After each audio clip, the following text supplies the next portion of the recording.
Certainly is. Well, the hurricane season begins in 3 weeks, and many of those, including us, who went through Francis, Jean, and Wilma, are asking, is this going to be another one of those years? We certainly hope not. Right. What should we look for this season? Storm Team Chief Meteorologist Steve Weigel joining us now to explain. Steve? Yeah, we've had some weird weather so far this year. We've had the record cold through the winter season, and we've had very warm weather the last couple of weeks, record warm, actually. And the question I often get is whether those conditions will have any kind of impact on the hurricane season. We went through a record cold in March, and overall this was the second coldest winter on record for our area.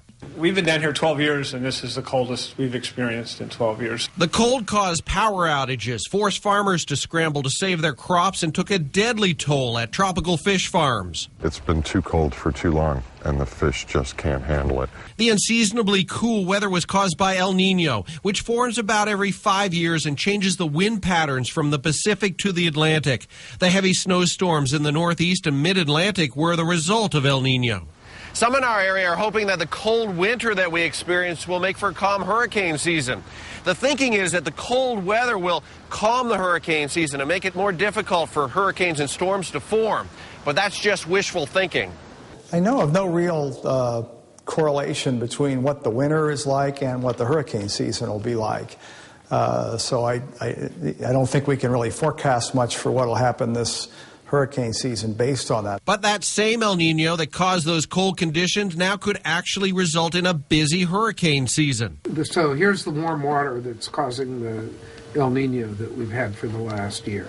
Hugh Willoughby is a hurricane researcher and senior scientist at FIU. He told me the best conditions for us would be for El Nino to remain a powerful force. A strong El Nino, if it lasts through the season, most of the time kills off the hurricanes. But unfortunately for us, it doesn't look like that will happen. The El Nino is weakening. If I were making plans, say, for an institution, I would assume that it's going to be an active season, above average season. And there's a slight chance that it's going to be a really wild season.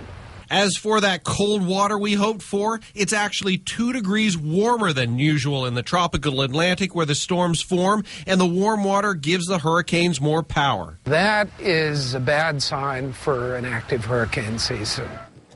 It's really too early to give hurricane predictions on when the storms will form and how strong they'll be. But one thing to keep an eye out for are the reports on the progress of El Nino. If it stays strong, the better it is for us. Now, we've had a recent run of very hot weather here in South Florida, a little early as a matter of fact. Is that going to have any effect on the hurricane season, or are we really reading too much into that? Well, it's a great question because because it's been so warm means that the high pressure system, the Bermuda high that had a big impact on the 04 and 05 season, is shifted a little more to the north, so it's let that tropical air in. The problem is it's very, very difficult to tell where the high will be in August and September when those storms are coming at us. So that's the dilemma. We know it's north now and it's good for us, but in a few months down the road, who knows where it'll be. Wouldn't it be nice to have a crystal ball? Yeah, it would be great. Maybe someday. Really Maybe someday, yeah. But that's down the road. What about the immediate concern that we have for our weather right now? Well,